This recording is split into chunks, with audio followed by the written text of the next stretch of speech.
तो चलिए दोस्तों, आज हम देखने वाले हैं यूकैरियोटिक कोशिका के बारे में। यह आपका टॉपिक बीएससी थर्ड ईयर और जूलॉजी में भी दिया गया है। जूलॉजी फर्स्ट ईयर और 11th क्लास के हिसाब से देखो तो मोस्ट टाइम पे क्वेश्चन है, हर साल आपके एग्जाम में आ रहा है, तो आप इसे नोट डाउन जरूर कर लेना। पिछली वीडियो में मैंने आपको कोशिका के बारे में पूरा एक्सप्लेन करके बता दिया था, तो आप उसे जरूर देख लेना, तभी आपको ये यूकैरियोटिक कोशिकाएं समझ में आएंगी। ठीक है, तो चलिए दोस्तों, वीडियो करते हैं स्टार्ट। और अभी तक आपने हमारे चैनल को सब्सक्राइब नहीं किया है तो चैनल को सब्सक्राइब जरूर कर लेना और बेल आइकन को प्रेस भी कर लेना, ताकि हमारी वीडियो को नोटिफिकेशन आप तक पहुंच रहे। तो जो हमारी यूकैरियोटिक कोशिकाएं होती हैं, इनके बारे में थोड़ा बहुत जान लेते हैं। ये यूकैरियोटिक कोशिकाएं जो होती हैं, इनमें सत्य केंद्रक कोशिकाएं संरचना के आधार पर प्रकट मानी जाती हैं। इन कोशिकाओं में क्या होता है, सत्य केंद्रक और पूर्ण विकसित कोशिकांग पाए जाते हैं। मतलब इनमें कोशिकांग पाए जाते हैं पूर्ण विकसित।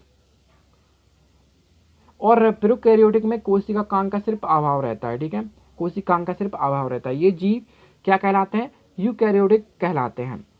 जैसे कि वायरस, बैक्टीरिया और ब्लू ग्रीन एल्गी को छोड़कर से सभी जीवों में इस प्रकार की कोशिकाएं पाई जाती हैं। मतलब यूकैरियोटिक कोशिकाएं पाई जाती हैं। ठीक है, किन को छोड़कर, जो हमारे विषाणु, जीवाणु, नीली हरित शैवाल, इनको छोड़कर बाकी सभी जीवों में यूकैरियोटिक कोशिकाएं पाई जाती हैं। तो अब हम इसका थोड़ा डायग्राम देख लेते हैं दोस्तों। ठीक है, आप इसे नोट डाउन जरूर कर लेना। ठीक है, तो सबसे पहले हमारा इसमें जो है लाइसोसोम है, न्यूक्लियस है और गोल्जी बॉडी है, राइबोसोम है, प्लाज्मा मेम्ब्रेन है, और यहाँ पर हमारा साइटोप्लाज्म है और माइटोकॉन्ड्रिया, ये सब वगैरह है। ठीक है, इसमें तो ये क्या है, हमारी संरचना हो गई। अब हम इनके टाइप देखने वाले हैं। आप इस डायग्राम को भी ड्रॉ अपनी कॉपी में जरूर कर लेना, क्योंकि ये आपको एग्जाम कॉपी में पढ़ना होगा, तभी आपको फुल मार्क्स मिलेंगे। तो सबसे पहले हम देख लेते हैं इसकी संरचना। तो संरचना कितने आधार पर होती है। ठीक है, तो संरचना को देखें दोस्तों, तो यहाँ पर जो सबसे पहले जो इसकी संरचना है हमारी प्लाज्मा झिल्ली है। ठीक है, तो सबसे पहले हम इसकी प्लाज्मा झिल्ली देखने वाले हैं। जो प्लाज्मा झिल्ली होती है दोस्तों, इसकी प्लाज्मा झिल्ली कोशिकाओं को बाहरी वातावरण से अलग करती है। मतलब जो प्लाज्मा झिल्ली इसकी होती है, प्लाज्मा मेम्ब्रेन, इससे क्या होती है, ये बाहरी वातावरण से इसे अलग करती है। ठीक है, जैसे कि ये बाहरी वातावरण में पाई जाती है, मतलब बाहर की ओर पाई जाती है। यूकैरियोटिक कोशिकाओं में प्लाज्मा झिल्ली में प्रोटीन, कार्बोहाइड्रेट और फॉस्फोलिपिड की 2 परतें होती हैं। मतलब इसमें क्या होता है, यूकैरियोटिक कोशिकाओं में कार्बोहाइड्रेट और फॉस्फोलिपिड की 2 परतें होती हैं।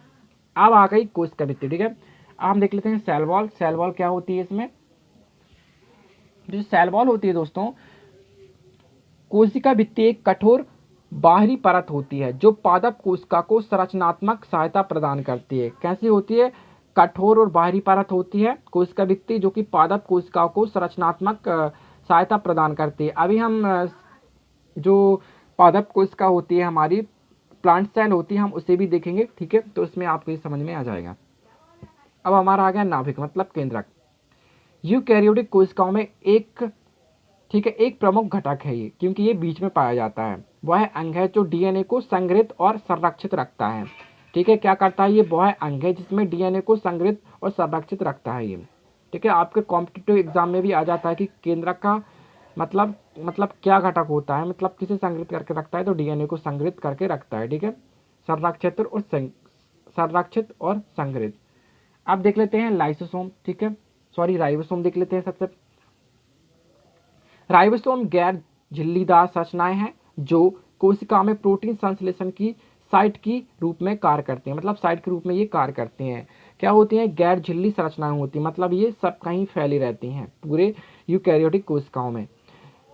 प्रोटीन संश्लेषण की साइट के रूप में कार्य करते हैं। मतलब ये प्रोकैरियोटिक संश्लेषण, मतलब सॉरी, प्रोटीन संश्लेषण की साइट के रूप में ये कार्य करते हैं। अब हम नेक्स्ट देख लेते हैं। अब नेक्स्ट आ गया हमारा एंडोप्लाज्मिक रेटिकुलम। ठीक है,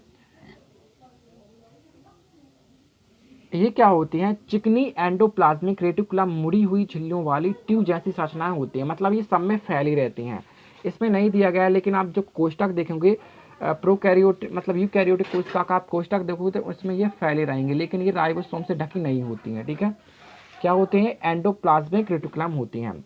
ये ट्यूब के समान होती हैं, मुड़ी हुई ट्यूब के समान होती हैं। और क्या होती है, एक श्रृंखला होती है जो कि राइबोसोम से ढकी नहीं होती है, लिपिड का कार्य करती है। हमारे हो गई गोल्जी उपकरण, मतलब गोल्जी बॉडी। गोल्जी उपकरण एंडोप्लाज्मिक रेटिकुलम से प्राप्त लिपिड या प्रोटीन को पैकेज करता है। मतलब जो गोल्जी उपकरण होता है एंडोप्लाज्मिक रेटिकुलम जो हमारा होता है उससे प्राप्त लिपिड, किससे प्राप्त, जो यहाँ पर हमें लिपिड प्राप्त हो रहा था क्योंकि इसमें लिपिड का कार्य हो रहा है, तो एंडोप्लाज्मिक रेटिकुलम से प्राप्त लिपिड प्रोटीन को पैकेज करता है, ये इन्हें पूरे कोशिकाओं में पहुंचाता है, ठीक है, लिपिड को पूरे कोशिकाओं में ये पहुंचाता है,